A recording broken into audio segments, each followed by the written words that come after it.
Critics Picks, a July to-do list for film buffs in L.A.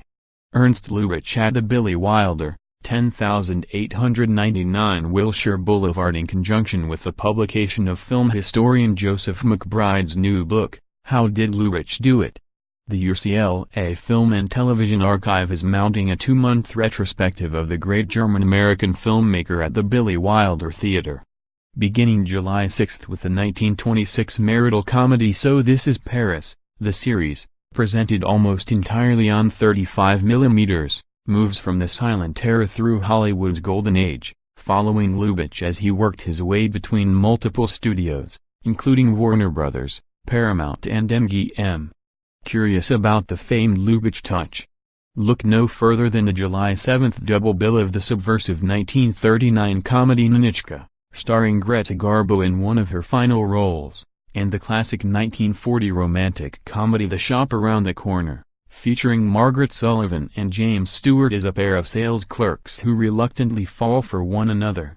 McBride, along with Lubitsch's daughter Nicola, will be on hand opening weekend. Later in the month, a July 21 double bill of the 1942 wartime comedy To Be or Not to Be in the Little Scene 1932 pre-code musical 1 Hour with You highlights Lubitsch's stylistic range, which he honed for years in Germany before immigrating to the United States. Two of those early efforts can be seen on a July 29 triple bill that pairs the 1919 Silence the Oyster Princess and I Don't Want to Be a Man with the 1924 period drama Forbidden Paradise. It's been 8 years since Los Angeles hosted a Lubitsch retrospective, making this a most welcome reintroduction to one of cinema's most revered storytellers.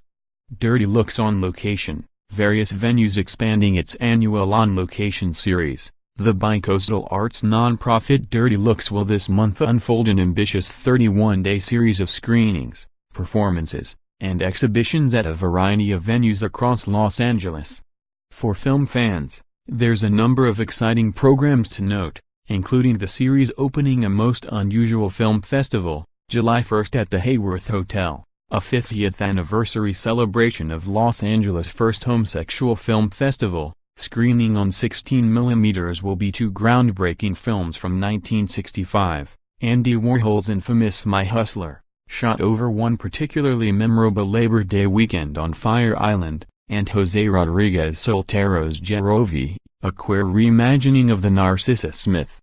Other highlights include a 4K restoration of Barbara Peter's 1970 suburban sex drama The Dark Side of Tomorrow, July 11 at the Egyptian Theater, a digitally presented program of medium-length films by Fred Halstead, including the classic LA Plays itself, July 14 at Eagle LA, an essential 16mm program dedicated to the great Maia Deren, July 22 at Coaxial, a special digital screening of Shinya Tsukamoto's cyberpunk classic Tetsuo, The Iron Man, with a new live synth score by Lauren Bousfield and Naomi Mitchell, July 26 at Akbar, and, finally, a 35mm midnight presentation of Greg Araki's darkly comic teen drama Nowhere, July 27 at the Vista, featuring a who's who of cult celebrities and fringe icons. Canyon Cinema at the Billy Wilder, 10,899 Wilshire Boulevard. This year the iconic Bay Area cinema and arts organization Canyon Cinema celebrates its 50th anniversary, and to celebrate, Los Angeles Film Forum and the UCLA Film and Television have teamed up for a 2-night, July 13 and 14th, series of highlights at the Billy Wilder Theater, culled from the collective's vast archive of experimental film prints.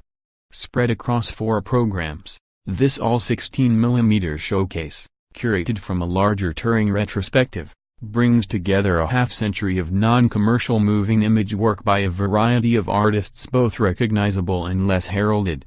On Friday, July 13, a selection of recent films by veterans such as Saul Levine and Charlotte Price will screen alongside classic works by Betsy Bromberg, Scott Stark and the late landscape artist Peter Hutton, as well as new restorations of films by Kurt McDowell and Richard Myers and vintage works by a few of Canyon's most productive female filmmakers, including Sarah Catherine Arledge, Abigail Child and Barbara Hammer.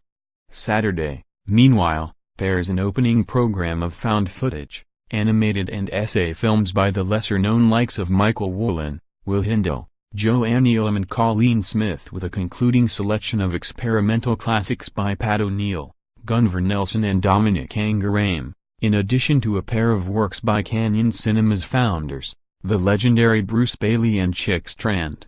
Yee Yee at LACMA, 5905 Wilshire Boulevard. Originally released stateside in October 2000, Edward Yang's Yee Yee, screening at LACMA on July 26 on an original 35mm print, marked a watershed moment in international cinema.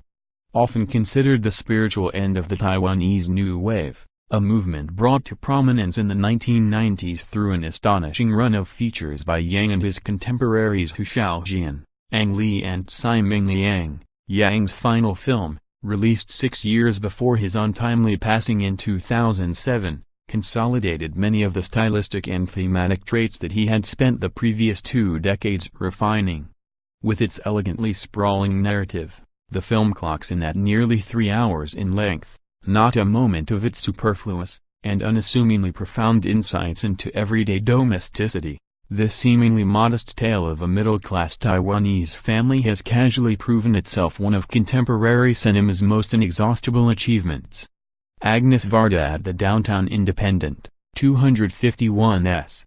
Main Street. On July 24, the Los Angeles screening series La Collection News will team up with Acropolis Cinema, a series I help organize, for a special presentation of Agnes Varda's 1977 film One Sings, the Other Doesn't at the Downtown Independent Theater. Newly restored by